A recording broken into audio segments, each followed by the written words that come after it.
Hello दोस्तों, आज हम लोग देखेंगे जीव विज्ञान से संबंधित कुछ क्वेश्चन, जिसमें सबसे पहले जानेंगे कि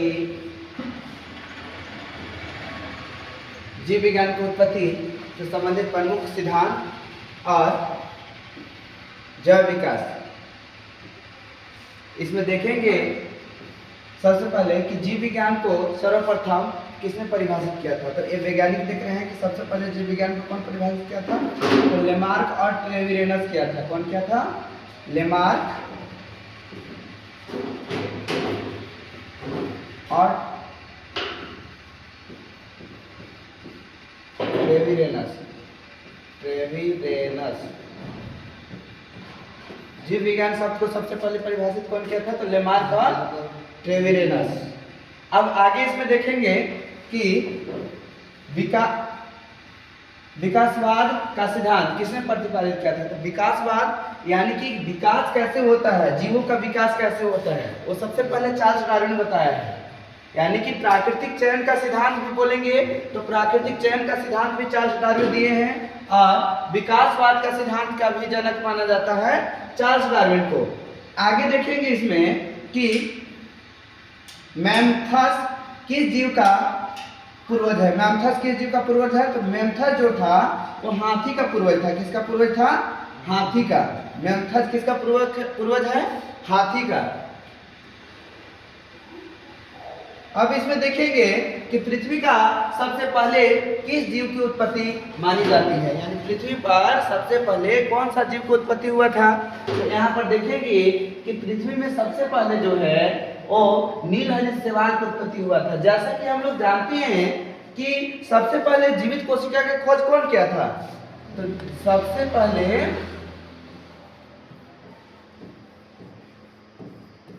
जीवित कोशिका की खोज, जीवित कोशिका की खोज एंटोन और लीवेनहॉक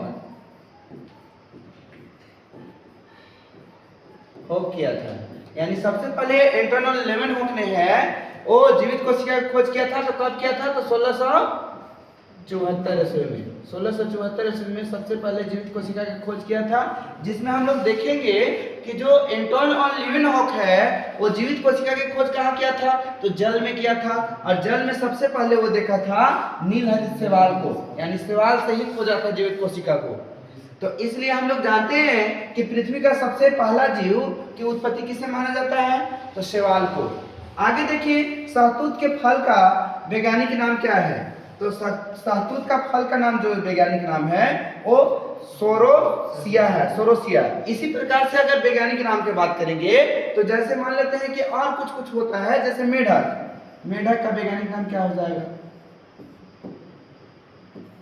तो मेढक का वैज्ञानिक नाम हो जाएगा राना टिग्रिना।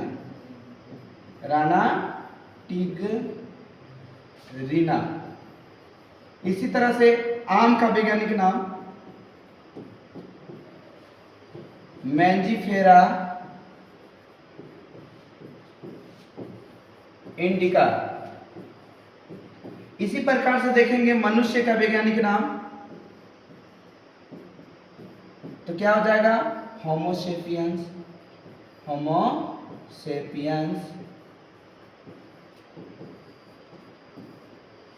इसी तरह से मान लेते हैं गाय। गाय का हो गया बोस इंडिकस।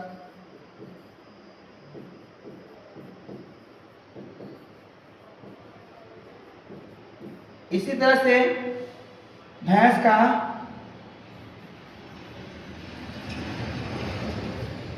वेफाइलस बोलिसस।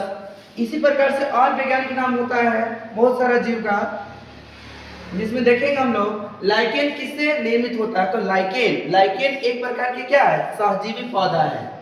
लाइकेन कैसा पौधा है? सहजीवी, यानी जो साथ जीता है और साथ मरता है। तो लाइकेन में हम लोग देखेंगे कि लाइकेन मुख्य रूप से कवक और शैवाल दोनों के बीच में सहजीवी का संबंध है। कैसा संबंध है? सहजीवी।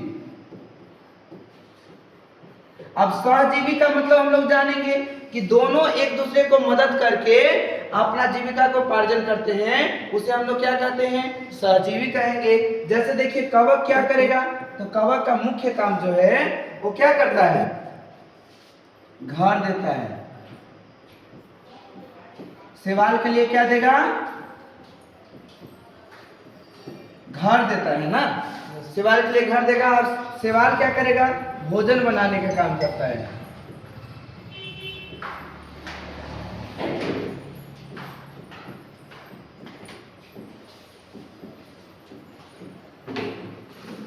करता है। आगे इसमें देखेंगे क्लोरोफिल के निर्माण में किस तत्व की भूमिका महत्वपूर्ण होती है। तो क्लोरोफिल हम लोग जानते हैं कि पत्ती में जो हरा रंग होता है वो क्लोरोफिल के कारण होता है। तो पत्ती में जो हरा रंग होता है वो किसके कारण होता है, क्लोरोफिल के कारण।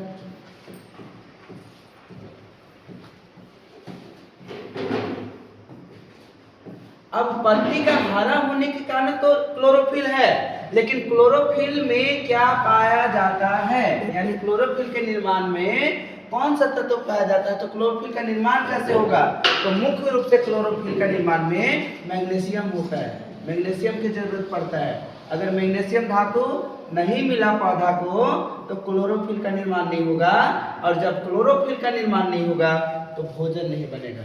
इसीलिए पेड़ पौधा को मैग्नीशियम धातु की आवश्यकता पड़ती है। आगे देखेंगे कि टमाटर में लाल रंग क्यों होता है, टमाटर का लाल रंग क्यों होता है। तो टमाटर का लाल रंग जो है वो लाइकोपीन कारण होता है। लाइकोपीन नामक कोई रसायन है, उसके कारण क्या होता है, टमाटर लाल होता है। इसी तरह से गाजर हम लोग देखते हैं कि गाजर क्यों लाल होता है, इसमें कैरोटीन पाया जाता है।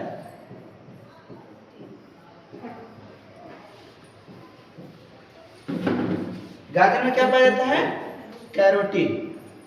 आगे देखिए ईस्ट मशरूम किस प्रकार के जीव है। तो ईस्ट और मशरूम जो है वो फफूंद है। क्या है, फफूंद। आगे देखिए लीची के फलों को किस शाखा के अंतर्गत रखा गया है। तो लीची एक होता है एक बीजी बेरी, यानी एक बीज पत्री बोलेंगे हम लोग, एक बीज पत्री, यानी कि पौधा को मुख्य रूप से बीज को दो तरह से बांटा गया। बीज को कितना भागों में बांटा गया है, दो भागों में बांटा गया है। अब दो भाग में हम लोग देखेंगे, एक होता है एक बीज पत्री, एक बीज पत्री, और एक होता है द्विबीजपत्री।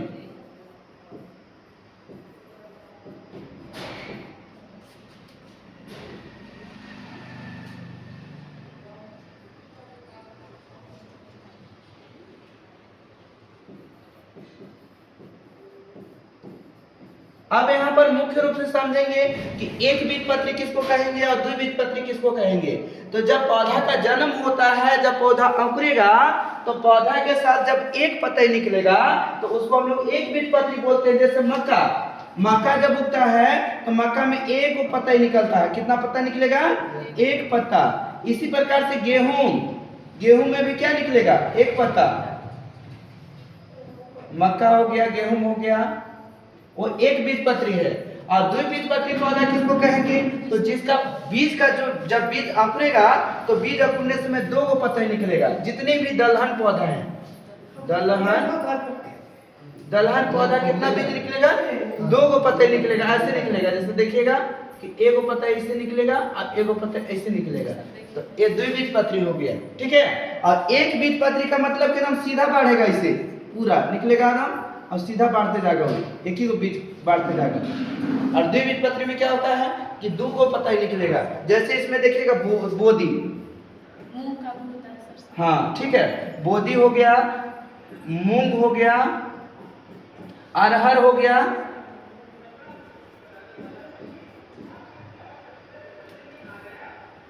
इसी प्रकार से जितना भी दलहन पौधा है, चाहे फिर जो जैसे सेम हो गया, बटुरा हो गया, ये सब क्या हो गया, द्विबीजपत्री पौधा है। ठीक है, आगे देखिए कि लाल मिर्चा किसकी उपस्थिति के कारण तीखी लगती है। तो लाल मिर्चा तीखा लगता है हल्का, ठीक है, एकदम पूरा तीता लगता है ना, तो वो किसके कारण लगता है? तो कैप्सिन के कारण लगता है। किसके कारण लगता है? कैप्सिन। लाल मिर्चा में कैप्सिन होता है, इसके कारण क्या लगता है? वो तीता लगता है। अगर कैप्सिन नहीं रहता तो वो तीता नहीं लगता। आगे देखेंगे वह कौन सा स्तनपायी जीव है जो अंडा देता है, बच्चे नहीं देते हैं। एक स्तनपायी जीव जो अंडा देता है, बच्चा नहीं देता है। तो ये देख रहे हैं ना, ये क्या है? एकिडना है, एकिडना। इसके बाहर जितना भी है ना पूरा कांटा पाया जाता है। अब कांटा क्यों इसमें है? तो कांटा होने का मुख्य रीजन जो है, मुख्य रूप से इसका दूसरा नाम याद नहीं पड़ रहा है, लेकिन है दूसरा नाम साहिल। हाँ, साहिल बोलते हैं इसको। दूसरा नाम क्या है? साहिल। ये क्या करता है कि जब इसको कोई पकड़ने आएगा तो ये पूरा कांटा शरीर में निकाल देता है, ठीक है, और कांटा निकाल के ये अपना शरीर को क्या करता है? सुरक्षा प्रदान करता है, ठीक है। तो एक ऐसा है कि वो कौन सा स्तनपायी जीव है जो अंडे देता है, बच्चे नहीं। अंडा देने वाला स्तनपायी यही है, ठीक है। अब स्तनपायी किसको बोलते हैं?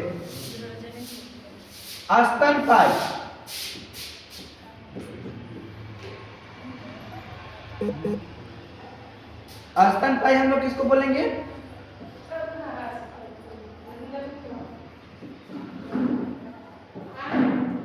स्तनपायी जीव जानते हैं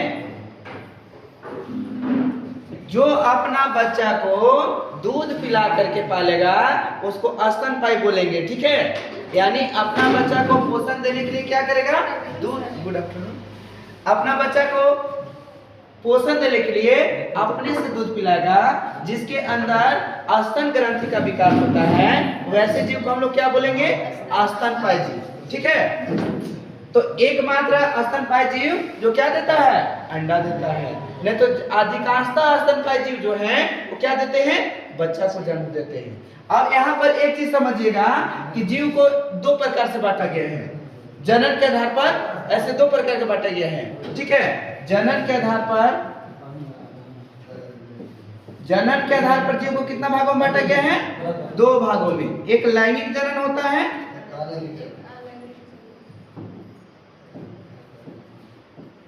और एक होता है अलैंगिक जनन।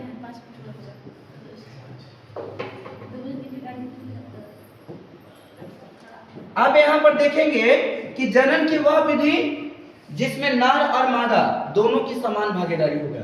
यानी कि नर और मादा जब दोनों आपस में संलयन प्रक्रिया नहीं करेगा तो जायगोट नहीं बनेगा, यानी कि भ्रूण नहीं बनेगा इसमें, ठीक है। भ्रूण बनने के लिए दोनों को समान मात्रा में जरूरत रहता है, 50% इसको और 50% इसको। तो इसको हम लोग बोलेंगे लैंगिक जनन। और एक होता है अलैंगिक जनन, जिसमें नर अकेले संतान को उत्पत्ति कर सकता है, मादा भी अकेले कर सकती है, अकेले कर सकता है, ठीक है। तो ऐसे ही जनन को हम लोग क्या बोलेंगे? अलैंगिक जनन। अब यहाँ पर देखिएगा कि जीवों को इसी प्रकार से देखेंगे तो और भाग इसका बांटा गया है। जैसे देखेंगे यहाँ पे कि एक होता है अंडपरजक,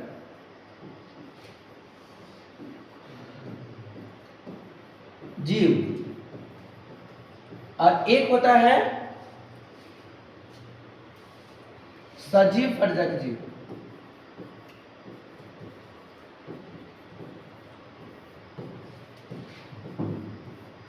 या फिर जरायुज बोलते हैं, या इसका नाम क्या है? जरायुज। यानी यहां पर देखेंगे कि अंडपरजक किसको कहेंगे? तो जब कोई भी जीव अपना बच्चा को जन्म देगा तो अंडा के माध्यम से देगा तो उसको अंडपरजक बोलेंगे, ठीक है। यानी शिशु को जन्म देने से पहले अंडा के रूप में देगा। जैसे मुर्गी, मुर्गी क्या है? अंडपरजक है। मुर्गी के अलावा क्या आप देख सकते हैं हम लोग? सांप, मछली, मेढक, और इसके अलावा हो सकता है, ठीक है, बहुत सारा ऐसा जीव है जो अंडा देते हैं, ठीक है, बच्चा को जन्म नहीं देगा, और जो अंडा जन्म देगा, अंडा से के माध्यम से लार्वा को जन्म देगा उसको अंडपरजक बोलेंगे, और जो बच्चा को डायरेक्ट जन्म देगा उसको क्या बोलेंगे, सजीव परजक।